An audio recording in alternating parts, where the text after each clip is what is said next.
All right. As a former defensive end, you weren't a edge rusher back then. You were just a defensive end.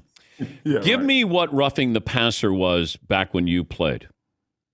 Oh, night and day. Roughing the passer was not only intent, but consequence. So it wasn't just that you tried to hit him hard, but not only did you hit him hard, did you hit him late? You didn't even blur the lines of the rules. You went beyond the echo of the whistle, and that was roughing the passer back then. So I think it was pretty obvious in my day what roughing the passer looked like. Now it seems like we're blurring that line because it's not always done with the worst intention and certainly not with the worst consequence, but in protection of the quarterback that floats all boats. We know what this business is about. It's about that quarterback standing tall and standing protected. So we have competing interests. Everybody wants to still play the game like a gladiator sport and be physical out there, but you got to protect the profits. Everybody like cashing them checks. Well, you got to protect the cash and the checks that are being written, and those are the quarterbacks. So, how would you play now? Oh, it's easy for me. I hate when these guys get out here like, what am I supposed to do? I don't know how to play in this game. Shut up. All right, this is how it went.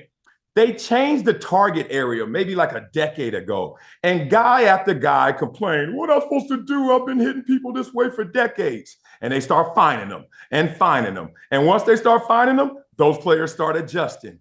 We are uber talented. We see everything in micro frames. We can manipulate not only how we fall, but how you fall. So everyone adjusted. The same with this. All I tell guys is, look, you get a sack on your record, on your resume, whether you hit him hard or hit him soft, as long as he goes down, bruh. And the sacks is what you want because that's how you get the stacks. That's how you get your money.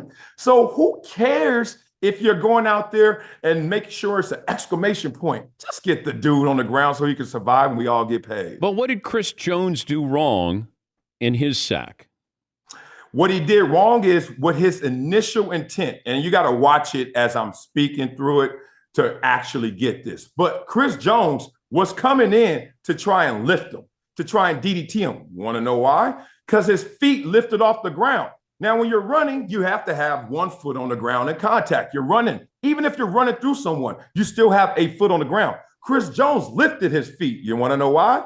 Because he was trying to get him down with some intent, and it wasn't positive. But he got bailed out.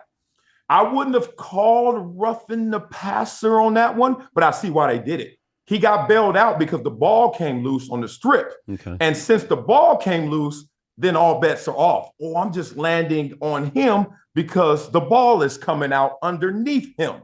But before even the ball came out, Chris Jones was about to lift that dude and DDT him, and they saw that.